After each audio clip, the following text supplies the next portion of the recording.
Johnny is an ambitious college student. Every night, he sets the alarm to 6 a.m. the following morning. He thinks he'll get up early the next day, run 5 kilometers at the park, have a nice breakfast, and then walk into class with style. But every day, Johnny has to tap the snooze button a million times. He struggles to get up, but feels like his bed won't let him.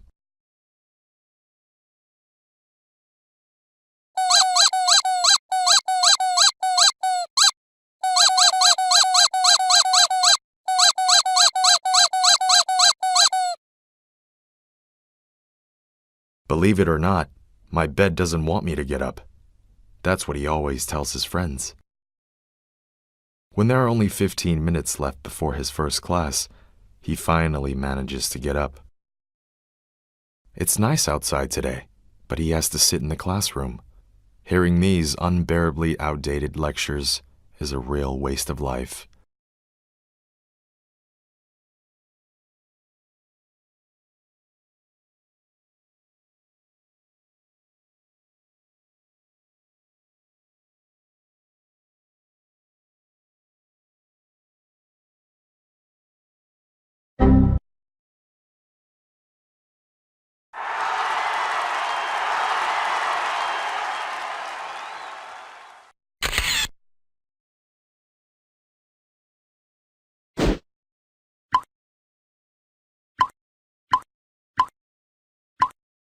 Johnny has a sudden thought, so he writes it on the post.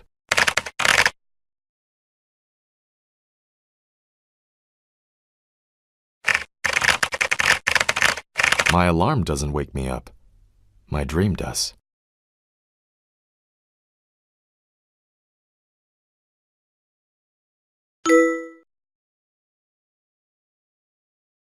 As usual, there's no time left for breakfast.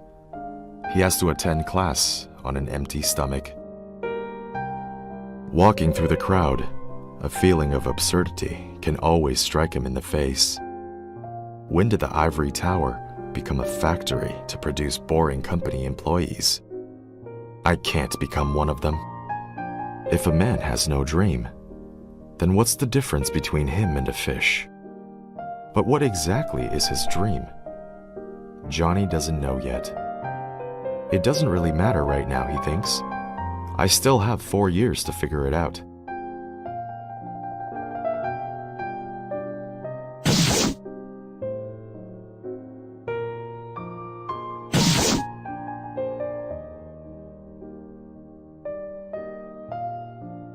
Fortunately, he dashes through the building and just manages to make it in as the bell rings.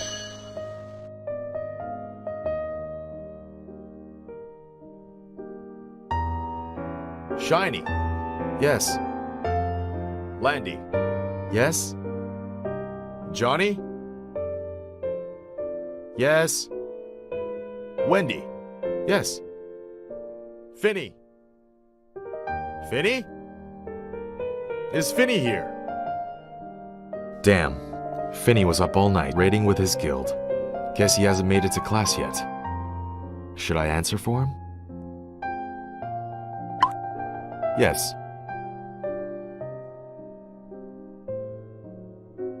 Johnny is a reasonably responsible student. He doesn't attend class just to pass the roll call. And of course, he doesn't leave his cozy bed just to play with his phone in class. But it's not my fault. My phone vibrated first, Johnny thinks.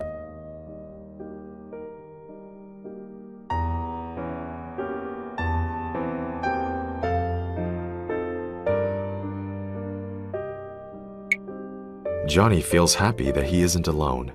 His dream really does wake him up every morning. He looks up at the blackboard. The teacher is still repeating stuff out of the textbooks from the 80s. Do all of these basic principles really need to be proven step by step? He thinks his professor's snail-paced lessons are an insult to his intelligence.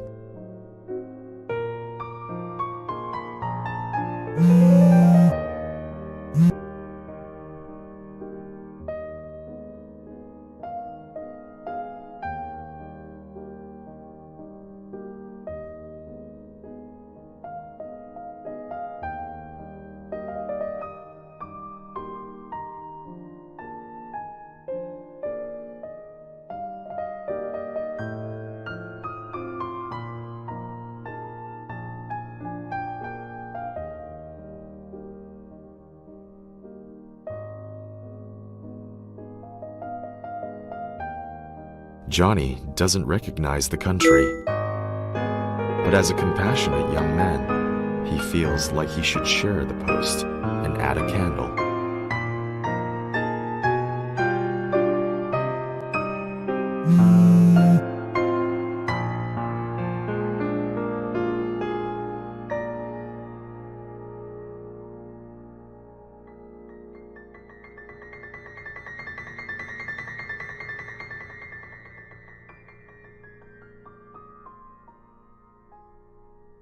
Johnny leaves an angry comment. "You guys don't have any real dreams."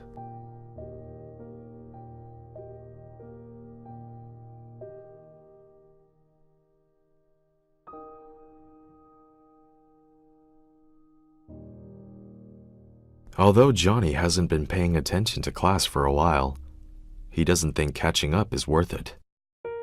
These lessons have been obsolete for years, Johnny thinks.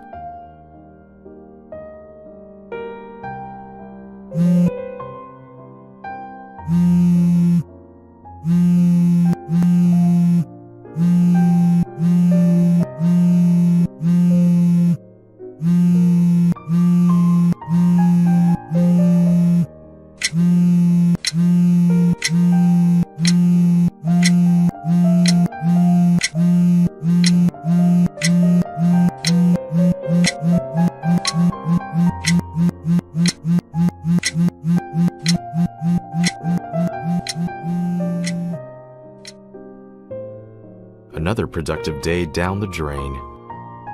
Although class today was useless, I managed to learn a lot on Twitter and Quora, Johnny thinks.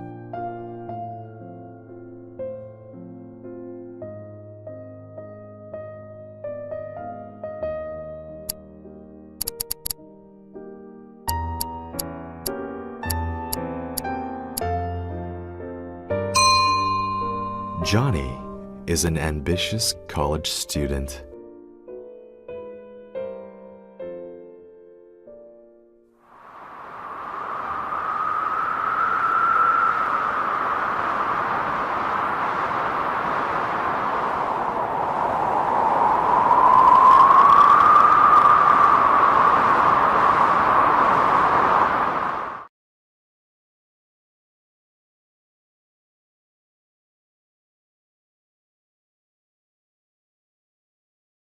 Jack is a programmer who dreams of changing the world. He has worked for a top tech company for several years. Whenever he spends time as a campus recruiter, he hears youngsters talking about their dreams. But when he looks for a true geek like him, he can't find anyone that fits the bill.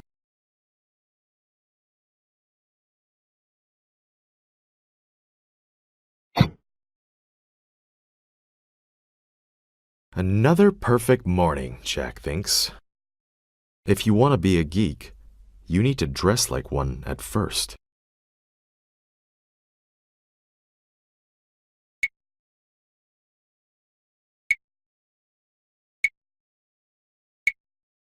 Perfect. Jack often feels pity for people who have to get up early to catch the metro. Since his company follows a flexible schedule, he can go out when fewer people are on the subway.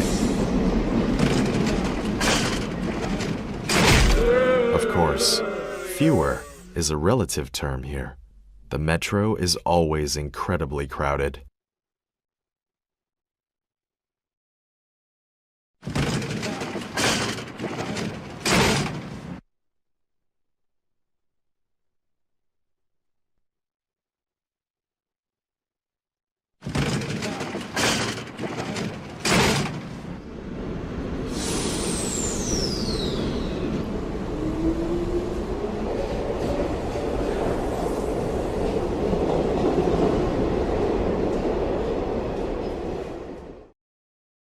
Every morning on the Hillcrest Metro line, the trains are filled with bracing stench of wild programmers. But Jack knows he's different from the rest. Is there any other reason to live than to change the world? He has the same thought as Steve Jobs.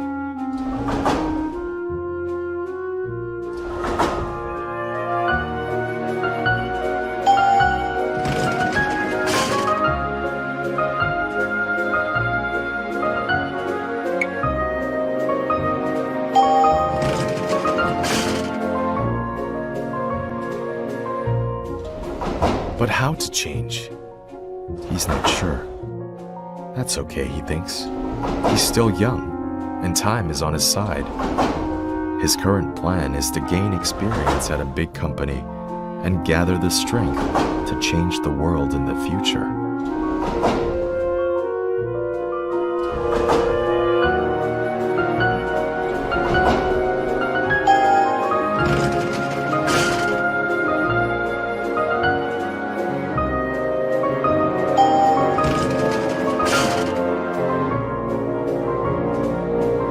In fact, Jack doesn't like the company he works for very much.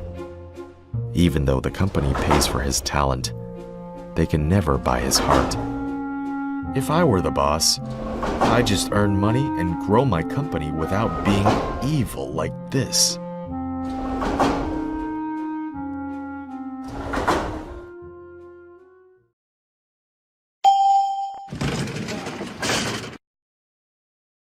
Jack is happy that he chose to become a programmer, because as long as he's in front of a computer, he feels like he has the power to change the whole world.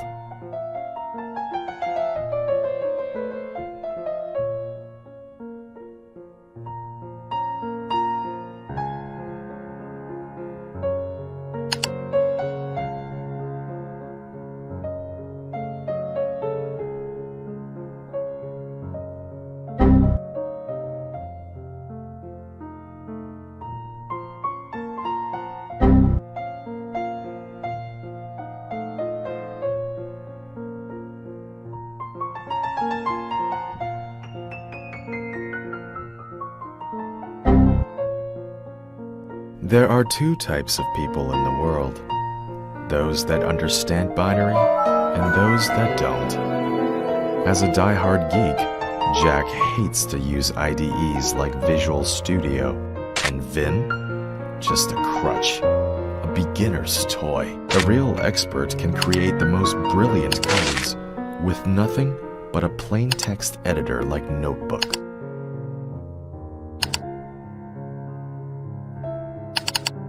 When you come right down to it, Jack's job is pretty simple. All he needs to do is type O's and 1s in the right order.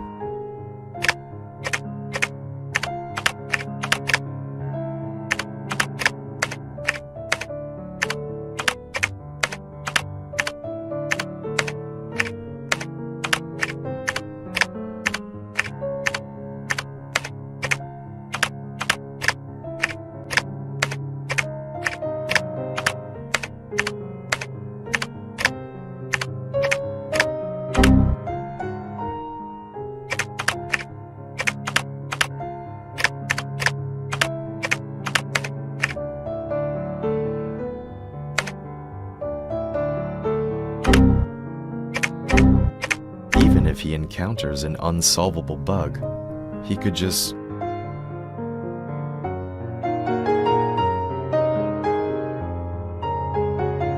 leave a comment and let someone else take care of it.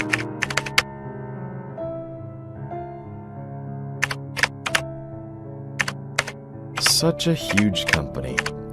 Jack thinks that most people are totally wasting their time here.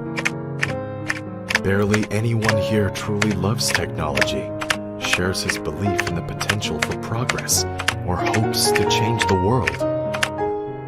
With that lonely thought in mind, he keeps typing O's and 1s.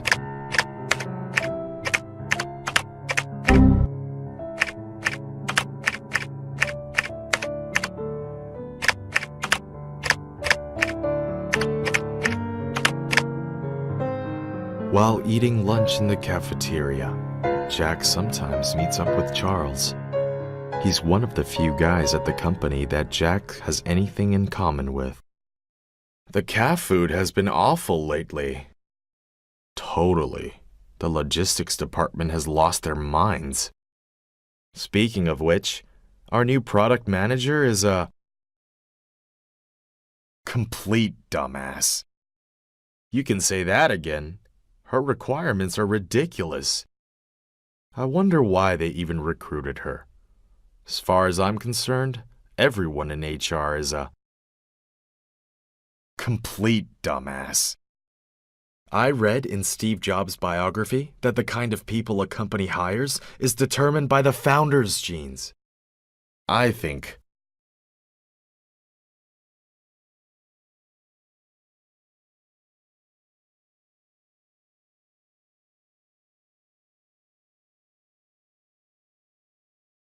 our boss can bear those dumbasses for such a long time? No doubt he's a dumbass too. I think our boss is also a spectacular dumbass that will drive this company into the ground. I think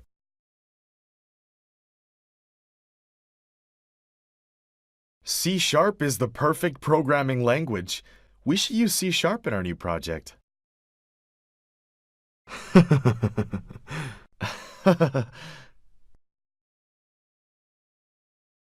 After lunch, Jack goes back to his desk and returns to his world of O's and ones again.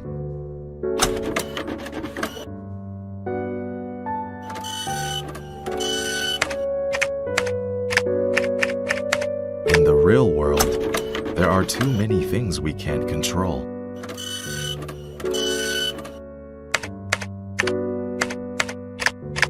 Like the people who leave you, like the dreams you chase while you're young. But in the binary world, Jack feels like a wise and powerful emperor.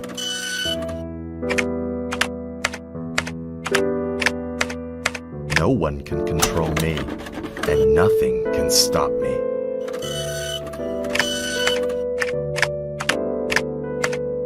From the depths of the sea to the ends of the earth, I go wherever I please.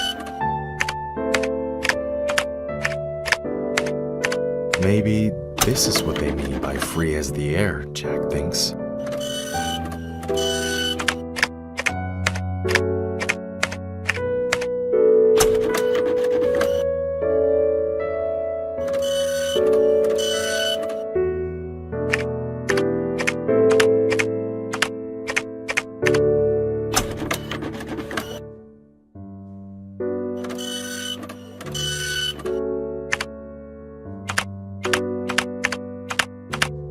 Sometimes when Jack is tired, he wonders if it's much too early to start working on his dream. But I'm already doing much better than my workmates that just waste their time. At least deep in my heart, I'll never give up the dream to change the world. Jack is a programmer who dreams of changing the world.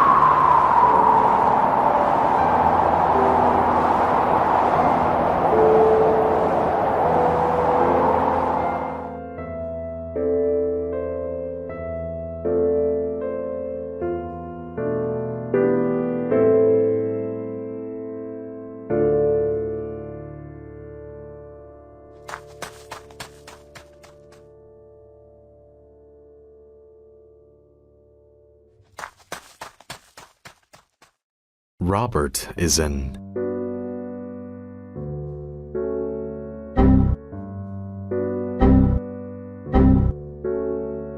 Robert hates when people use adjectives before his name, especially arty.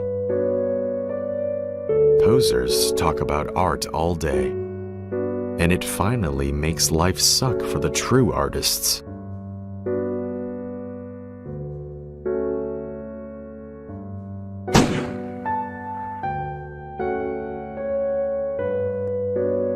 So many fools with dreams of changing the world out there. As a matter of fact, it's challenging enough to stop the world from changing you. So, at the age of 23, Robert quit his easy, stable, lucrative job. On a beautiful Monday morning, he decides to throw his resignation in his manager's face. There's an amazing world out there. I need to escape and see it all for myself.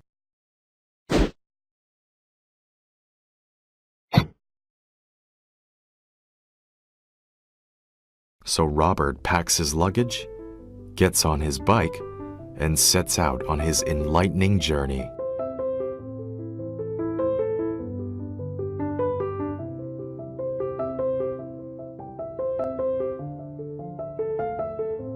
The first destination is Tibet.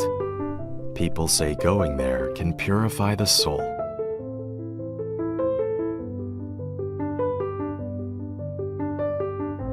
As the developer of this game, I know that Robert never had an easy, stable, or lucrative job.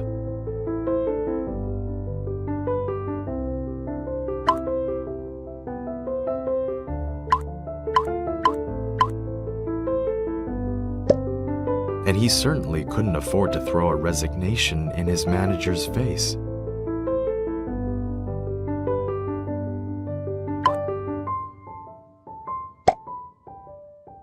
He's just fantasized about this scenario for a long time, and now he can't tell the reality from the dream.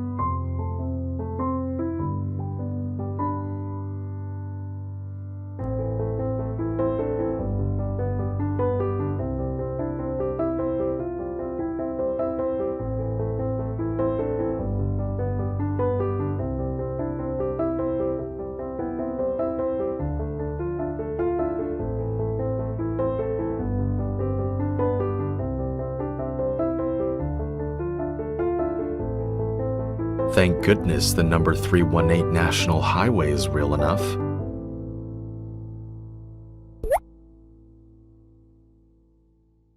Thank heavens he didn't make up his destination, which is called Tibet.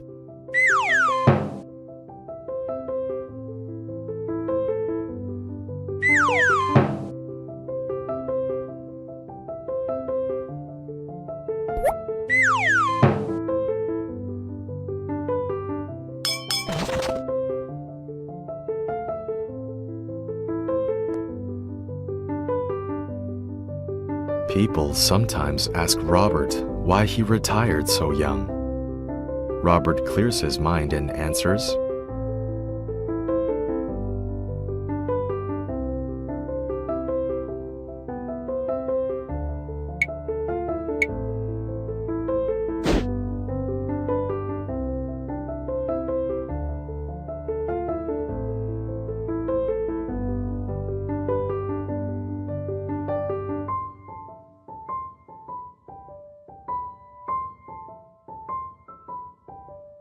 "It's good to have an end to journey toward, but..."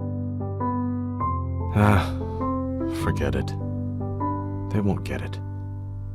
I'll stop talking now. Robert begins to realize that he has nothing to say to people who are trapped by their petty lives.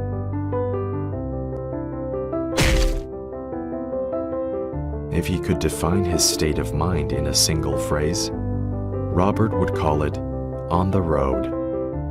Someone always wants to know where the road is going. Way to miss the point completely, Robert thinks to himself. While Robert doesn't really appreciate that kind of question, he doesn't make a big deal out of it.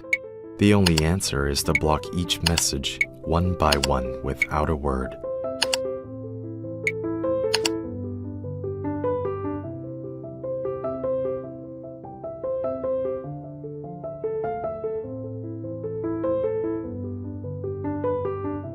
It's not clear when it started.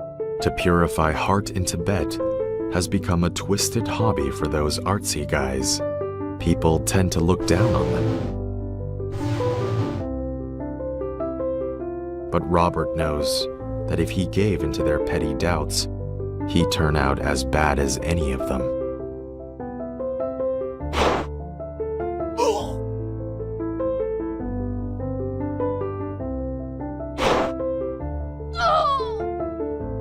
I know some people's souls are beyond help, but the clouds up here put me at ease.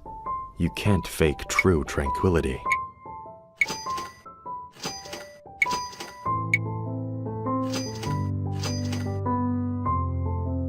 When I run my fingers along these ancient prayer wheels, I can feel my soul tremble, shaking off old burdens. Right here, right now, I feel the mysterious plateau has purified my soul thoroughly. Does that make me pretentious?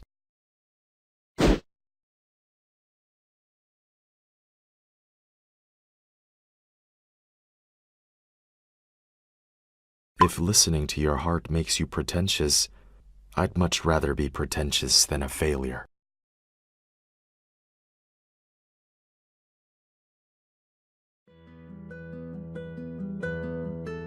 After having such an amazing experience, Robert can't wait to travel even further away.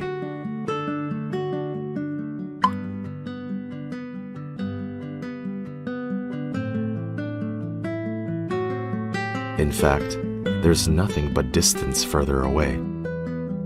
Upon the distant barley fields, there's nothing but barley.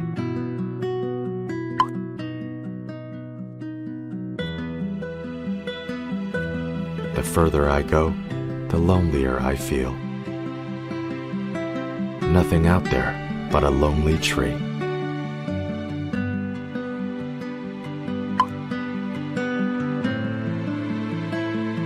Then, a stone flew towards me. The stone is bleeding.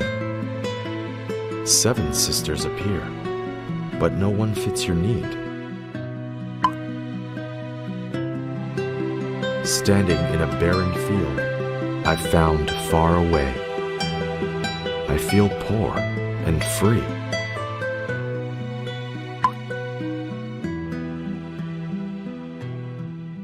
These untouchable sisters, this untouchable blood, this untouchable distant happiness.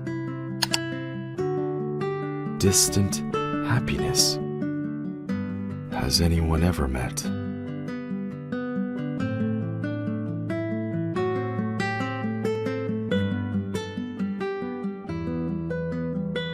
It has always been thus.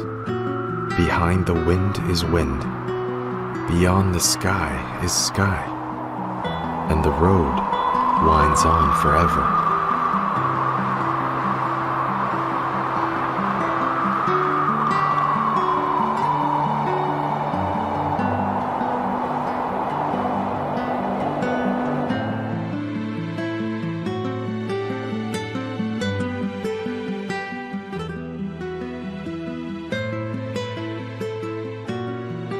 Stop. Haven't you hypocrites complained enough? Kevin believes he's an artist. The kind of person that should have his own theme song.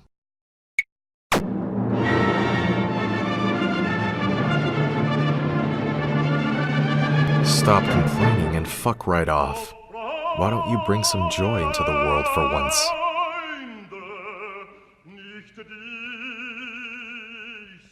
Kevin has always believed that anyone who thinks the meaning of life is to see the world for themselves is irredeemably dull. You could spend your entire life measuring the world in footsteps.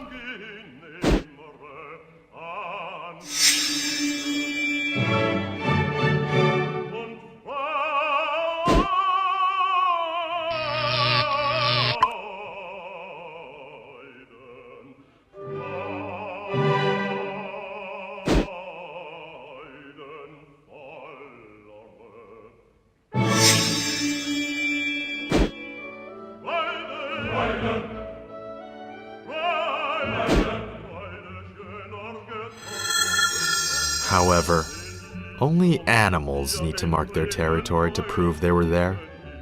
But we're human.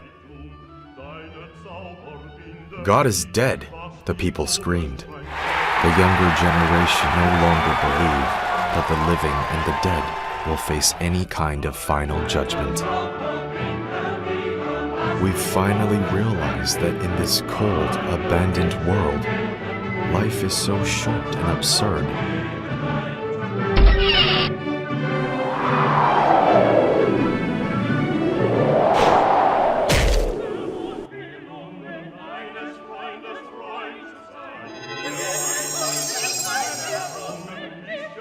Lucky that we're human. Lucky that we have art. Reality might be flawed, but art can soothe the most tortured souls.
Of course, great art is seldom easy to understand.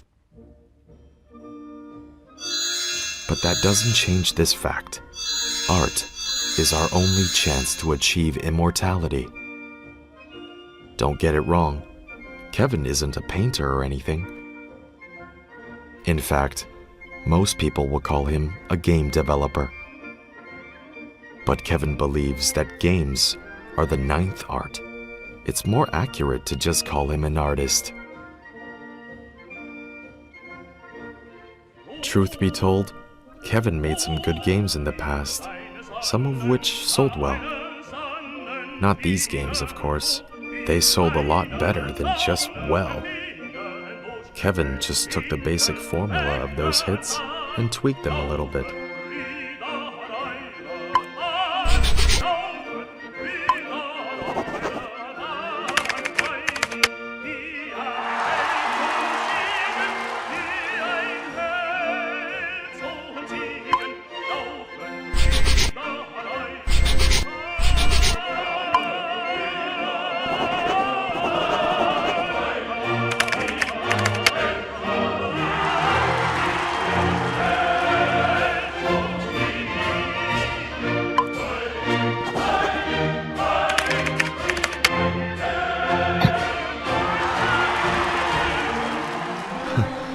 It's no wonder that they say that all games are rip-offs. But Kevin always says he only makes these games to support his family. His ultimate goal in life is to make a game that's a true work of art, so he can die without regrets. People ask him all the time what kind of game could possibly let him die without regrets.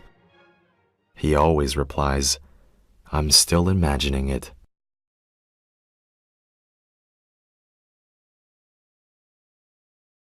A new day begins.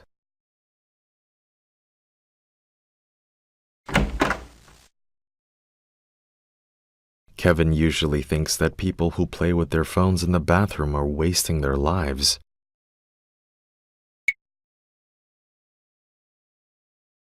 It might be best to let that electronic nonsense continue to poison their minds. But an artist like Kevin, who wants to create an immortal game, will use that time to evolve creatively.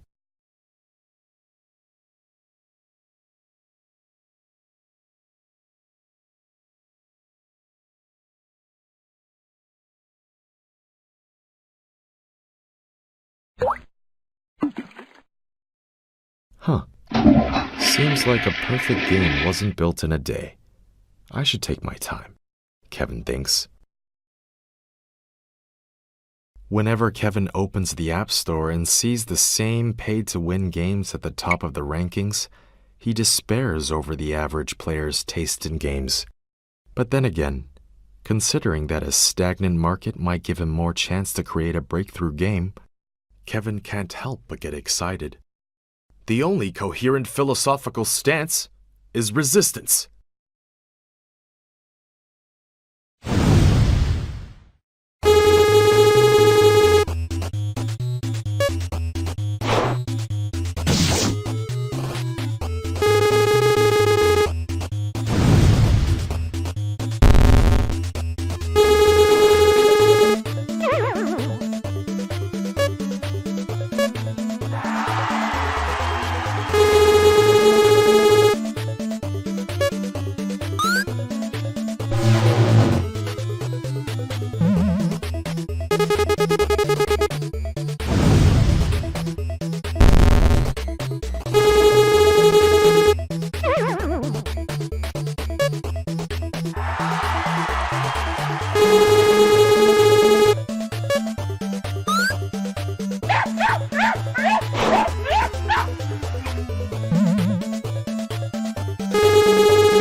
Yet, on second thoughts, Kevin realizes he needs a better strategy. To really fight the status quo, he'll need to understand what's going on in the game industry. So Kevin spends most of his time playing games. Of course, he calls it game research. Let's check out the top-ranking games in the App Store first.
Are game designers these days always in such a hurry?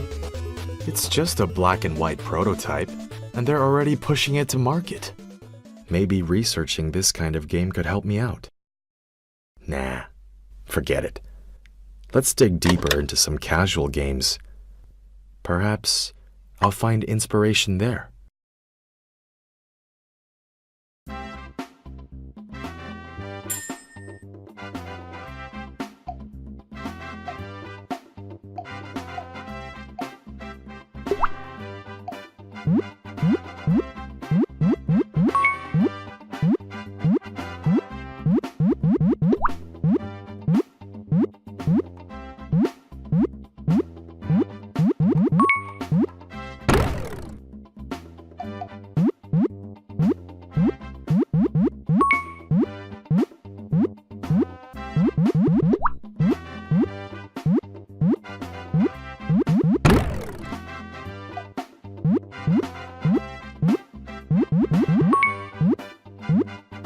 For a casual game, its gameplay is okay. But its art style is far too atrocious. My 9th art masterpiece won't look anything like this. Moving on. Next.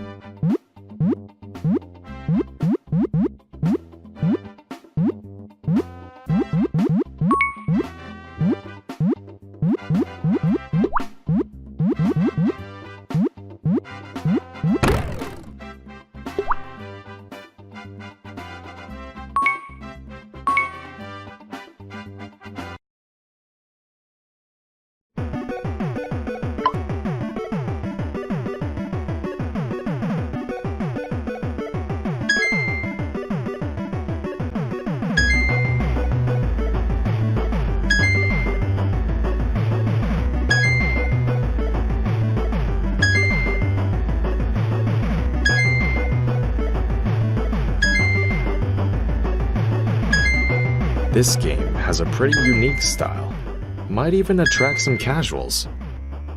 But the gameplay is just like fast food. Simple and insubstantial.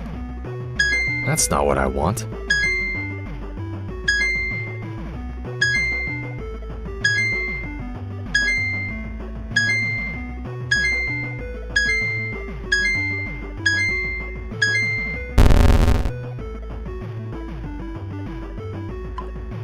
But what exactly does Kevin want? He's still trying to imagine it every day.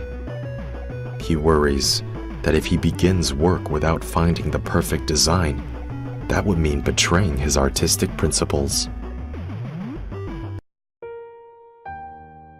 The day is almost over, and Kevin isn't any closer to finishing his design. Although all great artists suffer from the same procrastination like him, but he can't go on like this all the time. Maybe he'll research one last game today.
Unexpectedly, this last game is pretty good.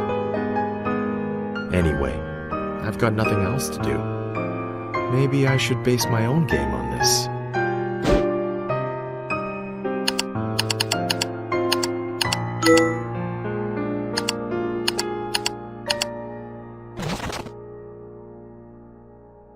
Even artists have got to eat. We can't live off ideals alone. Once he gets into gear, Kevin works really quickly.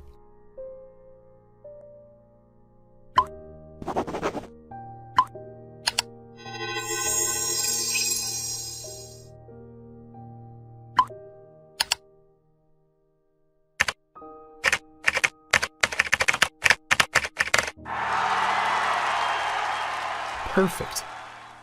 It's getting late. That's all for today.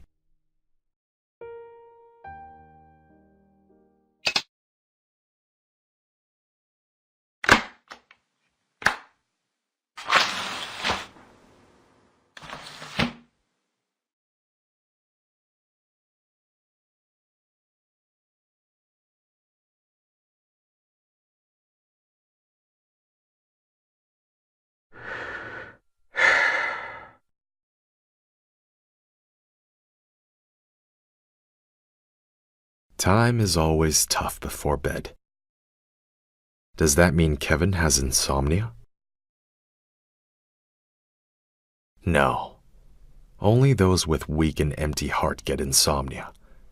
Kevin just feels a little melancholy.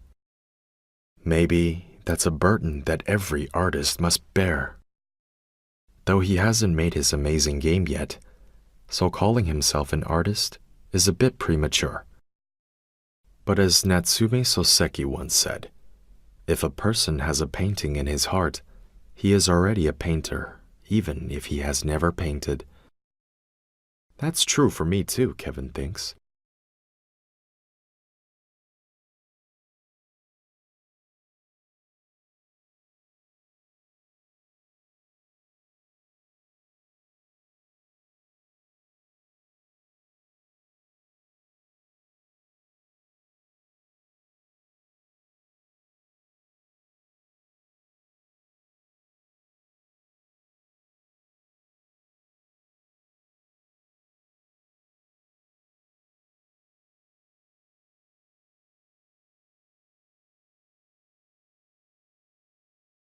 Nah, never mind.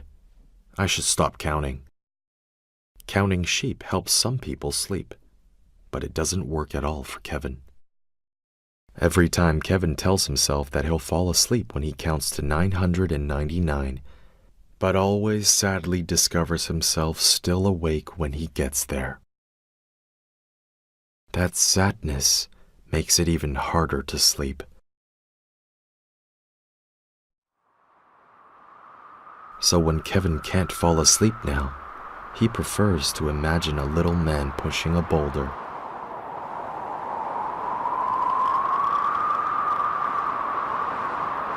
He pushes it up a hill, and it rolls down.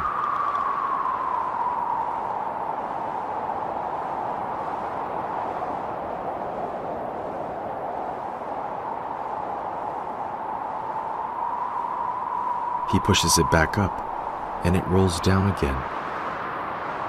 Just like the happy lives of regular people. Just like the absurd lives of regular people. Don't need to worry about counting to 999, because he knows that nothing will happen if 1000 comes true.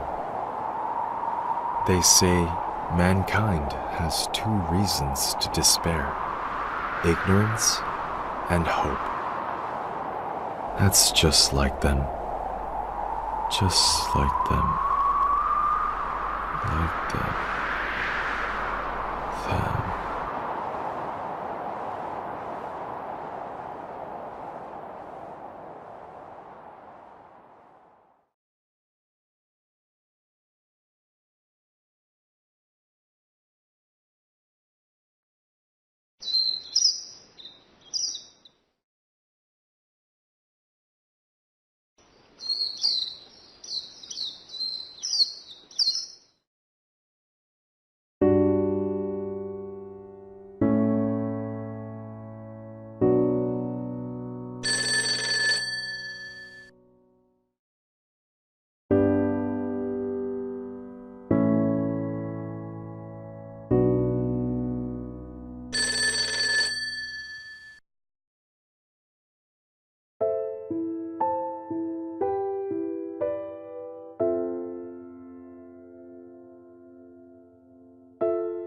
When I left the bookstore, I left my umbrella there.